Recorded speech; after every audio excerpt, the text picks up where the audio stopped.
Hola, bienvenidos. En esta ocasión vamos a continuar charlando. Esta es la tercera parte de una serie de videos acerca de la ciencia ficción de Darko Subin.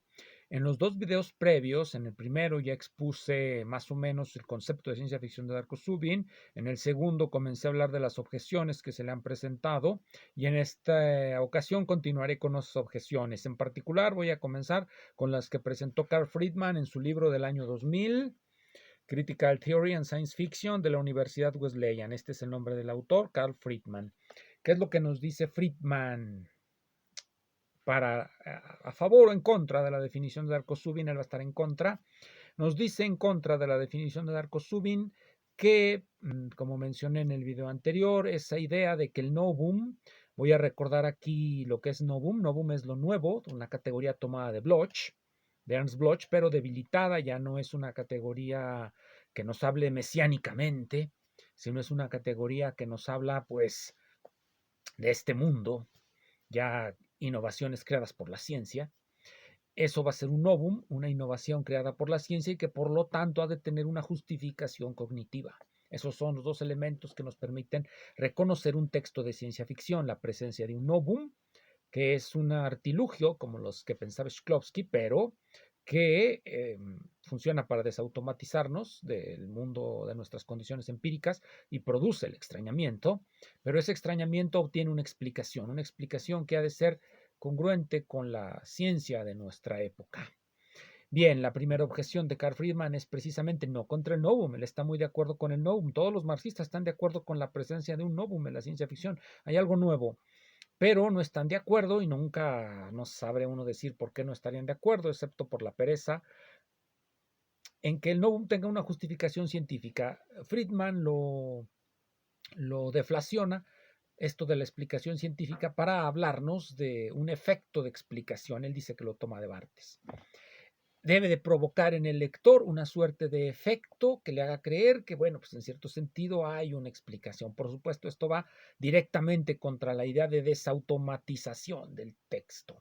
El texto ya no nos va a desautomatizar, sino que nos va a, en cierto sentido, a ideologizar, porque nos va a hacer creer que comprendemos algo que realmente no comprendemos, que no tenemos claridad qué está pasando ahí y que quizá estamos frente a una fantasía irracional más de las muchas que nos plagan, empezando por las fantasías de los gobiernos. Bien, pero esa es la objeción de Friedman. Yo diría contra esta objeción simplemente, bueno, pues este intento de deflación tiene ese problema que nos vuelve, nos ideologiza, en lugar de desautomatizarnos, va contra la idea básica de la idea de Subin. La siguiente idea de Friedman, otra idea deflacionista, es olvidarnos de esa definición que da Subin, en la que encuentra características comunes a los textos de ciencia ficción y los agrupa. En este caso, las dos características que encuentra Subin en los buenos textos de ciencia ficción es, número uno, que hay un novum, número dos, que lo justifican de alguna manera racional. Esto está mal, nos dice Friedman, y va a abrir el camino para dejar de lado la teoría de la literatura y empezar a hablar ya no de una teoría de la literatura, ya no hablar de literatura, sino hablar de la ciencia ficción, tampoco como un género, sino como una suerte de modo cultural eh, y por lo tanto explicable en términos sociológicos, ya no de teoría literaria ni de teoría de géneros, sino en términos sociológicos como los de Bourdieu, etcétera, etcétera, como cualquier tipo de sociología de la cultura. Entonces, para Friedman ya no hay que definir las cosas así, hay que pensar nuevamente en términos de tendencias en el texto. En el texto aparece una suerte de tendencia. En el texto que normalmente se denomina ciencia ficción aparecen muchas tendencias, nos va a decir Friedman, tendencias reconocibles por marcas. Esas marcas son, digamos, las naves espaciales que aparecen, el uso del lenguaje científico, la aparición de alguna formulita, alguna nave espacial, clones, cualquier cosa de esas. Esa es la marca de la ciencia ficción y esas cositas que aparecen ahí, esas marcas van a tener una suerte de explicación ideológica, vamos a llamarle así, una explicación ideológica que hace creer que tienen explicación, aunque no la tengan y sean arbitrariedades del autor. Entonces, esta sería la idea de Friedman, de la manera en cómo debemos de recomprender, reconceptualizar la idea de Subin. Ya no, el novum ya no va a ser el elemento fundamental, sino una suerte de tendencia que reconocemos por la aparición de marcas. La teoría de Zubin es una teoría, como mencioné, que se basa en la idea de que podemos agrupar textos por características. La idea de Friedman es distinta, no agrupa textos. Los textos tienen marcas, esas marcas pueden ser muchas y la marca que domina, es decir, la que aparece más, es la que va a determinar su género. No agrupa los textos agrupan a los géneros, por decirlo de esta manera. En un caso, los textos quedan agrupados por el concepto de género que se maneja. En el caso de Zubin. En el caso de Friedman, los géneros se van a agrupar en los textos y uno va a reconocer el género principal por la dominancia de alguna de esas marcas.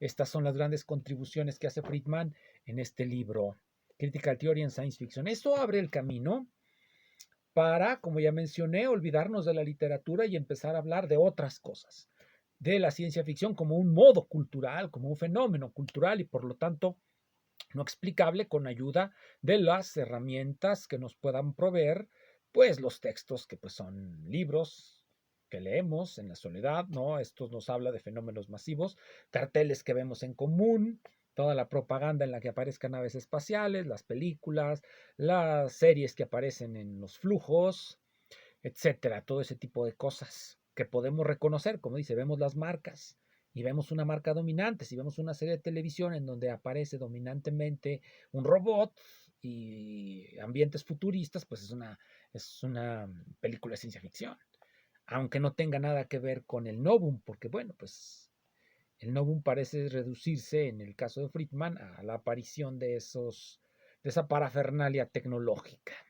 que no necesariamente es así el novum. Bien, esto va a abrir paso a algo que va a ocurrir en 2008. Aparecen dos libros en 2008 que me parecen muy interesantes. Voy a comenzar por el que es más enfático en su abandono de la idea de la ciencia ficción como algo que se puede definir, y que es este colonialismo y la emergencia de la ciencia ficción, de un autor que se llama John Rieder. Escribió un artículo en donde abunda sobre estos temas para Science Fiction Studies, que comentaré en otra ocasión. En esta ocasión voy a hablar de este librito, John Rieder. En este librito ya nos va a decir John Rieder que utilizar el tipo de definiciones que hace Zubin es algo frívolo. Nos lo dice en la página 18 de su libro. Nos dice: agrupar textos como miembros o no miembros de este o aquel género es intelectualmente frívolo, cualquiera sean las consecuencias que esto pueda tener en términos de valor de mercado o de prestigio. Esto es doblemente verdadero porque, primero, el género mismo es un fenómeno intertextual, siempre formado por, dice aquí, parecidos y oposiciones entre los textos. Y segundo, ningún texto individual es genéricamente puro. Todo texto produce dentro de sí mismo un conjunto de valores genéricos en tensión que interactúan unos sobre los otros. La definición que ya comenté, que ofrece Friedman. Es decir, aquí está totalmente el abandono de la definición que nos hace Zubin, porque en estos textos se va a preferir analizar cosas como esta ilustración. Vean ustedes, donde se ilustra, miren, aquí están los antropólogos humanos y aquí están aquí están los nativos humanos, los nativos del planeta Tierra, y estos son los antropólogos de Allende las Estrellas. Ocurre lo que Rieder llama una inversión.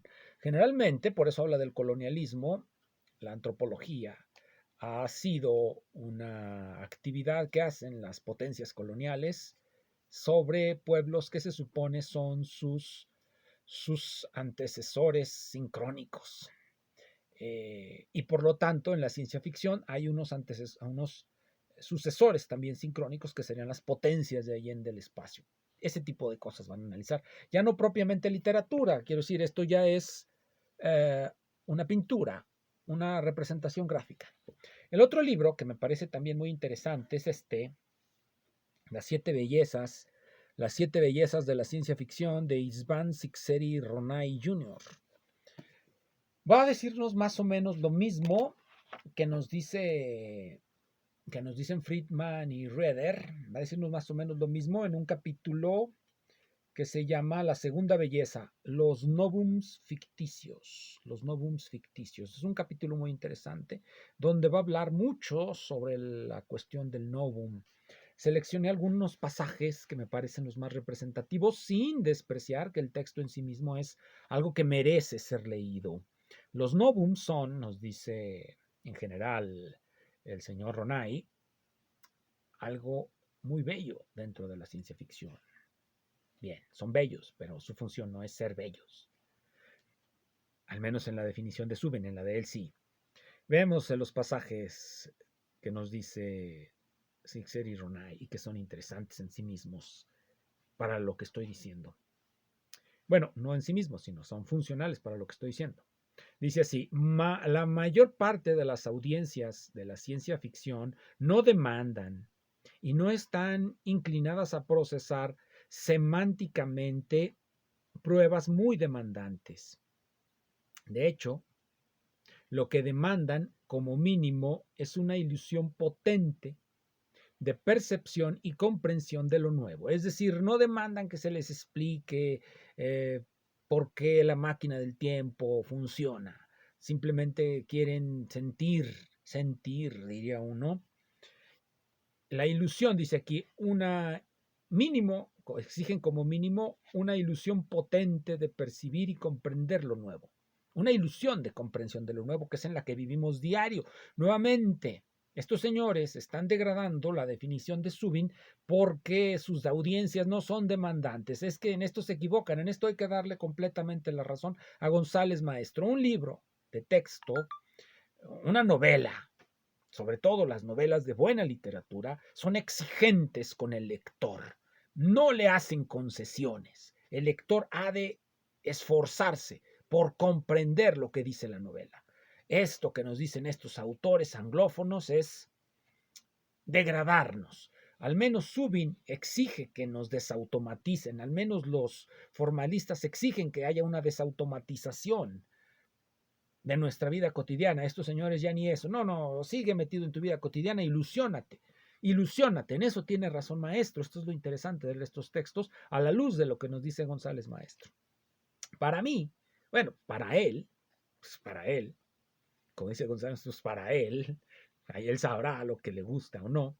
Para él, la satisfacción que subyace al novum no es primariamente el análisis crítico o utópico, sino un placer vertiginoso, más lúdico que cognitivo, A ellos les interesa la fantasía, lo bonito.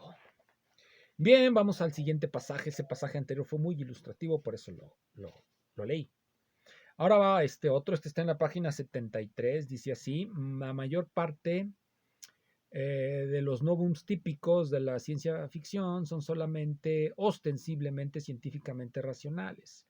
La máquina del tiempo, la telepatía, la precognición y la comunicación con universos alternos son muy difíciles de formular científicamente en el mesocosmos humano de la existencia. Eso es lo que nos dice. Los novums, a final de cuentas, de la ciencia ficción, pues no son muy realmente, no se pueden justificar. Es lo que nos está diciendo. Quisiera, para concluir esta serie de videos, volver sobre la definición de Subin y mostrar cómo es que todos estos autores lo que hacen es deflacionarla en exceso. Voy a comenzar hablando de los novums y después hablaré de la cognición. Los novums los podemos concebir de dos tipos una vez que reflexionamos sobre ellos y sobre otro concepto que introduce Subin y que rara vez discuten estos autores. Sí lo discuten, pero es muy raro que lo discutan. A veces lo mencionan. Es el concepto que introdujo Bakhtin de cronotopo. El cronotopo es la distribución de relaciones espaciales y temporales que hace el autor en un texto. Eso es lo que Bakhtin denomina cronotopo. Él mismo nos lo dice, lo toma de la palabra espacio-tiempo que se utiliza en la física relativista de Einstein. Y lo que hace es un culteranismo, por supuesto. El espacio, topos. El tiempo, cronos. Y así lo traslada de la idea de la relatividad general, de que la distribución de materia en el espacio, la distribución de materia va a determinar la distribución de espacios y tiempos de acuerdo a la ecuación de Einstein. Es decir, el espacio y el tiempo no son algo fijo, sino algo variable que depende de la distribución de materia. Eso es la teoría de Einstein, así muy en general y quizá en el error. Pero la idea de Bakhtin es esa, el cronotopo va a ser la distribución de tiempos y espacios en la narración. Puede ser distribuida de manera arbitraria por el autor, pero generalmente, y en las novelas de ciencia ficción es así, lo que distribuye los tiempos y espacios en la narración, lo que domina la lógica narrativa de una obra de ciencia ficción es el novum. Entonces, hay dos tipos de cronotopos cuando reflexionamos sobre ellos, y esto lo sacamos directamente de la obra de Zubin. Un cronotopo, nos dice Zubin, que el novum va a alterar el cronotopo del mundo ficticio del autor.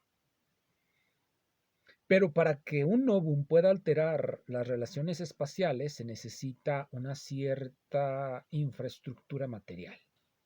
Si nosotros diseñamos un motor de combustión interna, pero no tenemos una industria que genere las piezas de refacción para ese motor, porque se van a desgastar, que genere el combustible para ese motor, pues entonces nuestro motor no pasará de ser una curiosidad y ciertamente no va a alterar la distribución de tiempos y espacios de la sociedad humana. Sin embargo, si tenemos todo ese conjunto infraestructural de industrias aledañas al desarrollo simple de la invención, que es un motor de combustión interna, vamos a poder alterar radicalmente la manera en cómo los seres humanos distribuyen sus tiempos y circulan a lo largo del espacio, simplemente por la invención del motor de combustión interna. Cuando exista esa infraestructura dentro del mundo ficticio de un autor, le vamos a llamar un novum desarrollable. Cuando no existe esa infraestructura, le vamos a llamar un novum no desarrollable. Hay pues dos variedades de novum. El desarrollable, que se va a desarrollar, por supuesto, en sociedades avanzadas. Los novums que aparecen en una sociedad industrial avanzada como Estados Unidos generalmente se desarrollan a través del capitalismo salvaje que tanto le disgusta a mucha gente. Pero en las sociedades no avanzadas, en las sociedades donde no hay esa infraestructura industrial, los novums o migran hacia donde puedan desarrollarse o se quedan sin desarrollar. En las sociedades de América hispánica, generalmente los novums no tienen un desarrollo adecuado. La televisión a colores se inventó en México y ¿qué ganó a México? Nada. Bien, eso con respecto al novum. Ahora vamos a la explicación. Cuando hablamos de explicación científica debemos de irnos a un nivel muy alto de abstracción y pensar en dos cosas que nos enseña la historia de la ciencia. Hay un tipo de explicación que se llama, o podemos tomarla como la explicación típica, nomológico-deductiva, introducida esta idea de explicación nomológica por Hempel. Tenemos una ley científica y con esa ley científica podemos explicar los fenómenos. Este es un tipo de validación del novum. Los novums que aparecen ahí los remitimos a leyes científicas. Esta sería una forma de explicación. Por ejemplo, por poner ejemplos de lo que pasaría en la ciencia ficción dura, Fred Hoyle o Robert L. Forward, la nube negra o estrella moto, basados en leyes científicas conocidas y reconocidas. Hay otra manera de explicar esto, que es otra manera que utiliza la ciencia para explicar la novedad, que es romper con las viejas formas de explicación, como cuando Planck postula ciertas ideas para explicar la absorción de radiación en el cuerpo negro. Rompe con la teoría estadística de Boltzmann y va a generar una nueva racionalidad que a la larga se va a llamar mecánica cuántica. Tras muchos escollos se desarrolla la mecánica cuántica como una nueva racionalidad que todavía hoy día nos tiene asombrados, a muchos, a mí también. Entonces esto en los relatos, y voy a citar nada más 3, que son los que más me gustan, esto queda representado en los relatos cuando se inventa una ciencia ficticia. Por ejemplo, la física simulsecuencialista de los desposeídos de Ursula K. Le Guin.